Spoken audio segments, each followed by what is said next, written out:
Welcome to video number 6, and in this particular video I'm going to show you how to map out a typical day of your perfect buyer. Now the reason why you want to do this is because you'll get a better perspective of what they are dealing with from day to day, what frustrations they're dealing with, what gets them excited, what gets them mad, what gets them sad, and everything in between.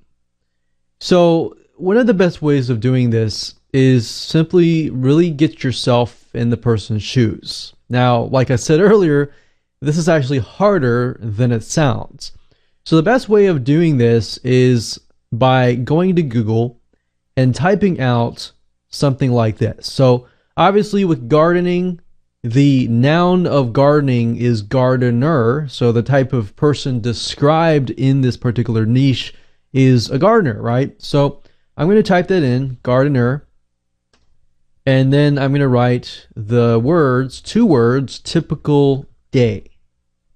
Now, there's no guarantee you're not going to always 100% get this, but the nice thing is you're going to be able to see things like YouTube videos and other sorts of media, which we'll talk about in the video after this one. But this will allow you to kind of get into the shoes of someone who is a hyper-responsive buyer and perfect buyer in these niches. So another thing is gardener journals, taking a look at their day-to-day journals. If they have any, I'm sure they have blogs, I'm sure they have different things where they talk about their day. Obviously, an easier way of doing this is to go on a forum and maybe follow a person and see what they are saying. And you can also maybe even contact them and say, hey, I want to talk to you or interview or pay you money to interview you to get an idea of what your typical day looks like. But by doing this process, it's going to really help you out as far as figuring out what potential products and services they will want to buy. Obviously, different people are going to be different, so it's not really 100% one size fits all. But if you talk to a perfect buyer, you will get a better sense of what they are dealing with. So as you can see here, let's just go ahead and click through here. So a day in the life of a landscape gardener. A day in the life of a gardener working at this place, landscape gardener. Day in the life, a typical day. Cost of gardener. It's not what we're looking for. See, a day in the life. So I noticed there's a phrase going on here that's very, very similar. A day in the life of head gardener. So maybe I'm going to switch this around, because one thing you'll find out is as you are going through here, you'll notice that they use similar words over and over again. So gardener, a day in the life of a gardener. Look at this. A day in the life of a head gardener. A day in the life of the organic gardener. We can see videos here too. And sometimes watching these videos will definitely help you get a better understanding. But in this specific method, I would just spend about 15 to half an hour to try to map this out. Life in a gardener. A day in the life of a gardener. So I think we have enough tabs open, so let's just take a look. So a typical day. So this is primarily a landscape gardener. It's maybe not what we're looking for, but at the same time, if you are doing landscape gardening and gardening design, kind of specialize in that area, you can read through here. We can see too many typical days for mow dirt of green acres. So I guess I don't know if his real name is Mow Dirt, but if it is, he gets up and early enough to be at the yard by 6:30 a.m. After loading the extra tools he needs for the day into his already loaded white truck, and then he's on his way with his crew of 2 by 7 o'clock. The day has just begun and it has already begun to be monotonous. So it seems to me like this is a story, but this is a nice way to write it out. I mean, you can write it out this way, or you can even open up Notepad and just write it out. So we can say 6:30 a.m. We'll say 6:30 a.m. He's up. So we'll do 6:30, and you can do it by half an hour if you want to. You can do it by hour. Doesn't matter. Really, the further you break it down, the better, obviously. So we can do 7 o'clock a.m. We could even do 6 a.m.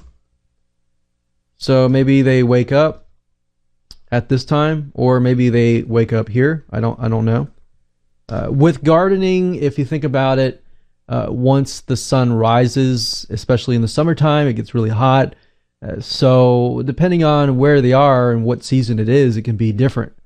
But the majority of case, the gardeners that I know specifically, and you can begin to think of people that you know that actually fit this, but a gardener I know, he wakes up, and I know another gardener, she wakes up typically very early, because then you can start your day, you can be out in the nice cool weather, digging and pulling weeds and pruning and doing everything that gardeners love to do in the nice morning cool weather, because it does get hot outside. So we can think they, from about 5 to 6 a.m., they wake up, they get their breakfast and eat it. You can even think, like, what do they eat? You know, that could be potential product or service. And what do? Do they take their medication? You know, are they taking medication that will help them, you know, get excited about the day, get energized about the day? Maybe they eat, you know, supplements and medications, maybe B12 vitamins. Just write it out. There's no right or wrong answer right now. And 7:30 a.m., they're ready to get outside. They start preparing their gardening tools, maybe. By 8 a.m., they're outside. What are they doing outside? So let's just go look through here real quick. A day in the life of head gardener Dave West. Okay. Let's zoom in a little bit here. For 44 years, Dave West has worked as the head gardener of blah, blah, blah, mansion. When Dave was hired in, we don't really need to know that. Let's see. Aha, look at that. 5:40 a.m. It's all about the weather. In the morning, my alarm goes off, and before I do anything else, I look out the window. The forecast is crucial in my profession. I watch the weather forecast and start to plan the day's activities. A plan for if it's dry, one for if it is wet.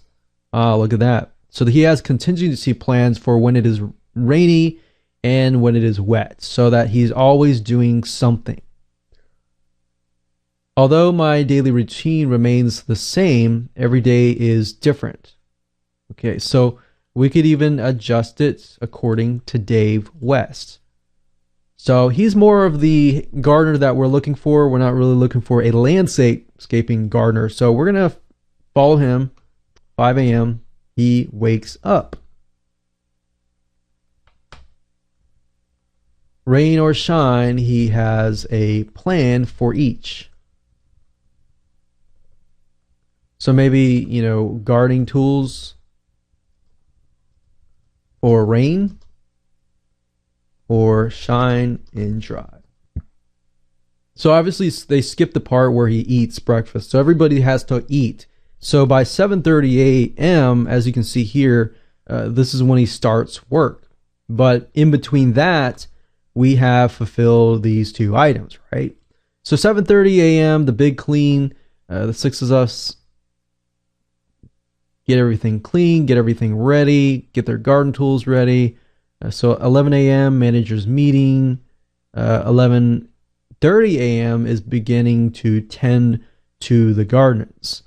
So it sounds like typical gardener who at this point all the way to 11:30 a.m. Some people generally start earlier. So, but between that point, 11 a.m. and well, we'll just say 10 a.m. So from 7:30 a.m. to about 9:30 a.m. start preparing their gardening tools, gardening equipment, preparation, and planning. Then by 10 a.m. they are outside and beginning to work. So right now, 10 a.m. it's still cool. Even in the summertime, it's not too hot. So hopefully maybe by 10 a.m. and then it starts getting hot and at 12 p.m. or even 1 p.m. as we can see here. So lunchtime, they take a break. Maybe we'll do 12 p.m. Actually, we'll do 1 p.m. Realistically, 10, we got 11, 12, 1, so that's 3 hours. So 3 hours of work. At that time, they take a break. They get lunchtime, and so on and so forth. So touring the gardens at 1:30 p.m., labor of love. Okay. Now, as can you see why looking at the typical day is so crucial? And then, of course, we look at a day in the life of a head gardener, of a different head gardener. We look through here. Waking up early, sunlight flooding my bedroom room. She has dogs, so she gets up, gets clean, starts sowing seeds, essentially getting her things ready. And she goes out on the water. So this gives us a better idea of what we're dealing with. Let's see.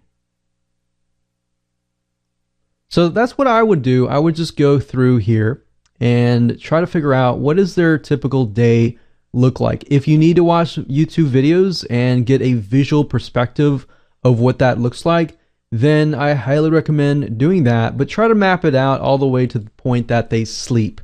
And from that point, you have it in hand. And what does this do? This helps you greatly because it tells you exactly, what their frustrations are. So if we just look at here closely, so at this age, maybe they're not sleeping well. Maybe that's a frustration that they're dealing with and they need something to help them sleep better. Or at this point, maybe they're just not getting enough energy when they go out, and you can hone in on that. But you would never know this kind of stuff unless you map out their whole day, right? And that's why it's so crucial. But this in itself will help you understand them a lot better and essentially will help you put yourself in their shoes. Now, in the next video, I'm going to show you how to do what we call media mapping and go and take a step further than that and help you get a better perspective of what they like to watch, what they like, what drives them, what's their motivations.